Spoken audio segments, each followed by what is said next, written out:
grupo número 8 les va a presentar la siguiente problemática: el estrés académico y los trastornos alimenticios. Me es grato presentarles a nuestros especialistas, que en este caso serán Marisol, que será la especialista en psicología, Humberto Tinoco, que será el especialista en las cuestiones académicas, Lilian, que será nuestra especialista en nutriología, y bueno, su servidora, que va a ser la experta. Entonces, damos inicio con una pequeña introducción, y es: día a día la sociedad vive inmersa en grandes preocupaciones agitadas por el ritmo de vida que se exige. ¿Por qué?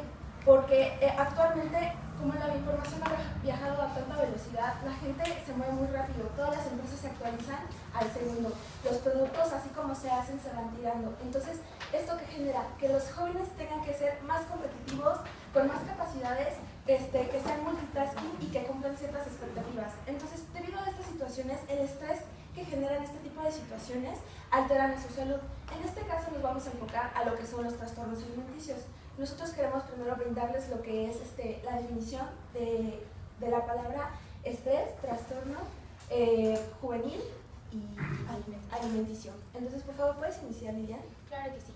La alimentación es la manera de proporcionar al organismo los alimentos o sustancias nutritivas que necesita.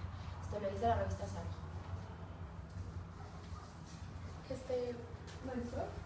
Bueno, el estrés es considerado una amenaza frente a una situación que no ha sido verídica y bueno, que la persona no está en constante cambio. Si está en constante cambio, la persona presenta un síntoma de estrés y este síntoma de estrés amenaza a su integridad. Bueno, yo les voy a comentar de juvenil. Juvenil es la condición que hace referencia a un estado o situación en que se encuentra un individuo que no tiene modo de ser necesariamente descrito o lineal y mucho menos con una ideología definida.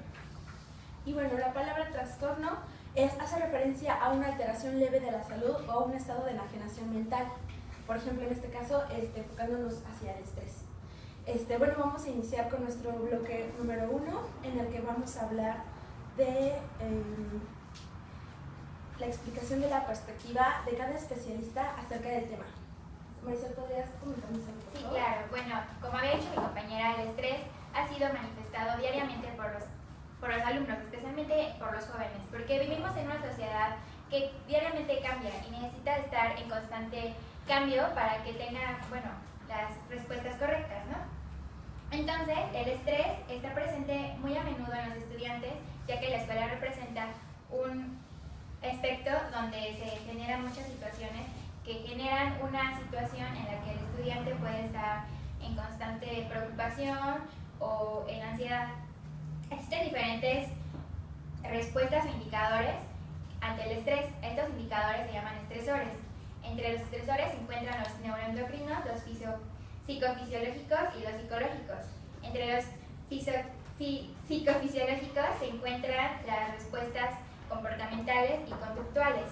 Las personas que viven en un constante estrés por alguna situación, pongamos por ejemplo que tienen un examen, y cada que tengan un examen presentan una situación comportamental de que se muerden las uñas o se agarran el cabello o bien dejan de comer o comen demasiado, esta situación se va a presentar muy a menudo en los siguientes episodios de exámenes. Entonces la persona va a tener un hábito constante y este hábito se va a generar y se va a generar cada vez que la situación esté presente. Sí, bueno, finalmente creo que es algo que está muy relacionado con lo académico, ¿no? Porque hay mucho estrés, nos dejan mucha tarea, no dormimos en toda la semana, entonces pues, aquí venimos a presentar un panel con que tenemos que estudiar. Entonces, ¿qué nos puedes decir de toda la parte académica? En la parte académica podemos ver que los alumnos son entes propensos a sufrir grandes cargas de estrés. Hoy en día, ya que como lo comentan mis compañeras, la exigencia va creciendo, depende del nivel que tengamos a lo largo de nuestra carrera. Por ejemplo, entramos a universidad y la carga de estrés es moderada, gracias. Pero conforme vamos avanzando en los semestres, vamos creando, nosotros mismos nos vamos acumulando de más estrés porque nos dejamos que esto nos afecte y esto ocasiona los trastornos alimenticios de los cuales comentaremos en un momento. Sí, estoy muy de acuerdo contigo. A través de los años ha habido, como ya han dicho, un incremento lo que más ha provocado, enfocándonos en los trastornos, es de que haya comedores compulsivos o a la vez personas, alumnos que dejan de comer. Entonces esto ha pues, generado muchísimas enfermedades, ya sea como anorexia, bulimia o hasta obesidad. Entonces esto, si no se trata, pues va a tener consecuencias a largo plazo pues mucho peores, ¿no? Como ustedes cómo ven. Sí, claro, viéndolo desde un punto de vista médico, el estrés, no solamente el académico, puede ser muy peligroso porque afecta directamente la salud física de una persona. O sea, el estrés no es como, tengo estrés ahorita y me afecta al rato. Claro que no, es algo que te afecta inmediatamente. Tienes estrés y empiezas a tener ansiedad. Entonces esa ansiedad te genera o ganas de comer o ganas de no querer hacerlo. O sea, siéndoles honesta, a mí me ha pasado que varias veces hasta se me olvida comer. Entonces es como de, ya comiste, yo, ay, de verdad, tenía que comer. Entonces eso es un estrés que genera una consecuencia inmediata. Entonces por eso es tan dañino y por eso genera este tipo de trastornos.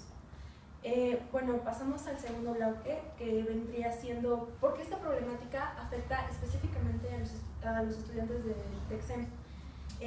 Bueno, pues iremos primero a hablar de esto y después de las consecuencias a corto y largo plazo.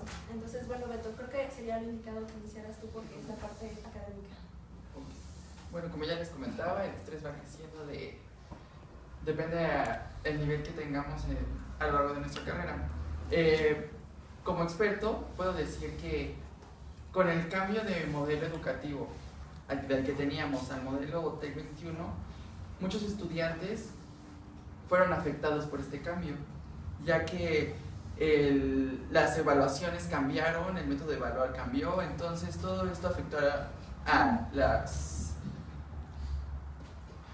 a lo que ya teníamos y como estábamos acostumbrados a trabajar si estábamos desde prepa, y el cambio sí fue algo radical en lo personal, y pienso que este tipo de mejoras son más a largo plazo que a corto plazo, porque a corto plazo dejamos que nos afecten en estos cambios. Bueno, si quieres comentar algo psicológico aparte de Sí, claro. Bueno, como había hablado mi compañero, existen dos tipos de estresores. Por ejemplo, este tipo de estresor es considerado un estresor menor porque depende de mucho de la persona. El estresor menor está relacionado precisamente a aquellas situaciones donde es independiente el entorno y la persona. Una situación que bien puede ser estresante para mí, para otra persona puede darle igual y no puede ser tan estresante. Este tipo de estresores está muy presente en la vida académica, ya que muchas personas dicen estar estresadas, pero sin embargo, este estrés no es un estrés constante para todos, es diferente y por lo tanto, inevitablemente varía de una persona a otra. Por el otro lado, existen estresores mayores, los que no dependen de la percepción del sujeto y su repercusión en el sujeto siempre es negativa. En estos ejemplos se puede dar como una muerte de un familiar, un accidente, cosas así que no podemos estar muy a la guardia de que sí van a pasar, pueden pasar, pero van a ser una consecuencia negativa y genera estrés que finalmente pues va a estar relacionado con el estrés académico del que hablamos. Claro, ¿no?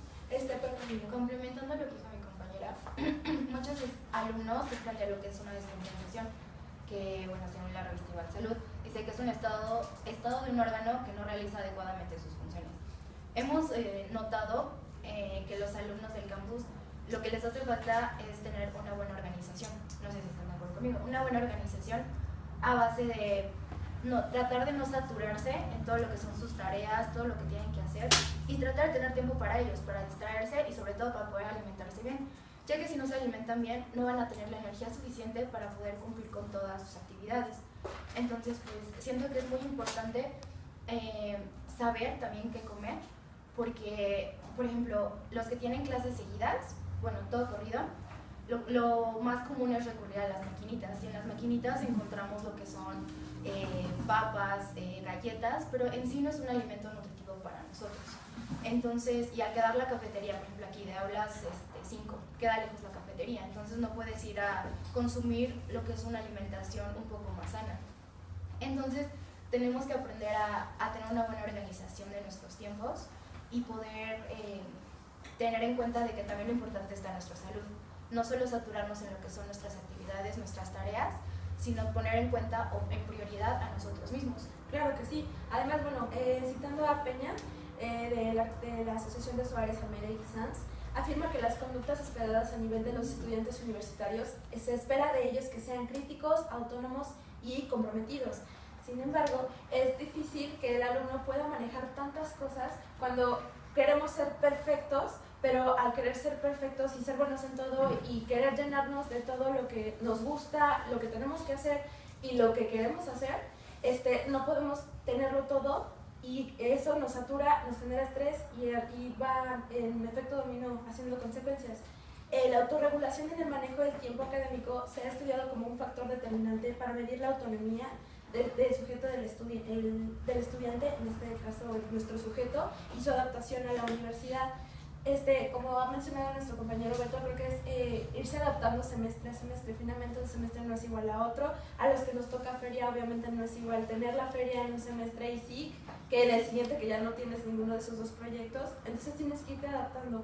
Creo que, como dice mi compañera, es la mejor solución, ¿no? Ir regulándote, pero de verdad ser más que nada disciplinados, establecer los tiempos y respetarlos, porque luego es como, híjole, no, ya no lo tengo, no me importa, ya lo dejo. Entonces, no, yo creo que es importante ser primero a uno mismo y luego lo demás.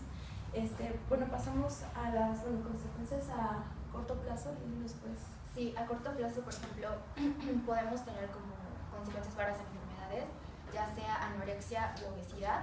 La obesidad, según Jesús Vargas, que es un especialista en trastornos alimenticios, dice que es cuando existe un exceso en el tejido adiposo en el cuerpo y puede provocar otras enfermedades, y eso ya es más a largo plazo. Igual anorexia, que es un trastorno que se caracteriza por un rechazo sistemático de los alimentos y que se observa generalmente en las personas jóvenes. En la actualidad, por ejemplo, los alumnos de universidad han demostrado tener tanto estrés que además de estas provocan algo que es lo de la gastritis nerviosa, que es la inflamación del recubrimiento interno del estómago por acción del tubo gástrico. Esto se ha dado en personas muy jóvenes. Normalmente lo que es la gastritis nerviosa le daba a personas entre 60 años en adelante. En los últimos 5 años hay una estadística que dice que ya es a partir de los 18 años en adelante y los más propensos en tener este tipo de enfermedad son entre 20 y 30 años, dado a las cargas académicas o las cargas cuando ya empiezas a trabajar y estudiar al mismo tiempo. Sí, claro. Marcia, ¿nos quieres hablar de ansiedad o de alguna? Sí, claro. Bueno, por ejemplo, hay indicadores que son físicos, psicológicos y comportamentales. Estos indicadores se revelan a través de cuando una persona tiene estrés. Entre los físicos encontramos aquellos que serían temblores, migrañas, insomnio, fatiga. La persona se siente muy cansada y no tiene ganas de hacer nada, entonces es un desgano por la vida en ciertas situaciones. Entre los psicológicos tenemos la inquietud, los problemas de concentración, un bloqueo mental, una depresión, ansiedad, desesperación. Es cuando la persona pues ya se siente muy estresada y llega a estos niveles en que le cuesta mucho trabajo ya entender las cosas. Va a la escuela, llega todo, pero se siente ya con tanta carga académica que dice, no, pues ¿para qué lo hago si todavía tengo otras cosas que hacer después o tengo una tarea ahorita? Y se siente como no en el ambiente en el que está actualmente. Y entre los comportamentales están discutir, aislamiento, absentismo a clases, aumento o reducción del consumo de alimentos y un desgano para realizar las labores o tareas escolares. Estos comportamientos van siendo generados por las situaciones a las que el alumno está expuesto. Estas situaciones pues llegan a ser un comportamiento, como ya había dicho, que se genera en un hábito malo que la persona pues la verdad no la ve al principio, lo sigue haciendo y la verdad no se da cuenta de que lo está repitiendo constantemente y esto puede ser un problema que pues repercute a largo plazo. Claro, y bueno, en este caso uno de los alimentos que más repetimos con frecuencia al no tener pues mucha comida es el café. Entonces, ¿qué decimos? Que el café es barato y la tarea es mucha, entonces pues recurrimos a este líquido que es tan delicioso, pero que nos puede afectar en exceso. ¿Por qué? Porque la cafeína estimula la emisión de cortisol y adrenalina, lo que hace que aumente la presión arterial y que el corazón lata más rápido. Por lo que si cuando tenemos ansiedad tomamos café, lo que hace es aumentar ese nivel de ansiedad, te dan más ganas de querer hacer cosas y a lo mejor sí te aplica a veces en tarea, pero en exceso te puede generar problemas cardíacos a largo plazo o, como dijo mi compañera Lilian, problemas de gastritis. ¿Cuántos de nosotros no podemos ya consumir café porque por ese motivo de gastritis ya no se puede? ¿No te quieres agregar algo? consecuencias, podría decir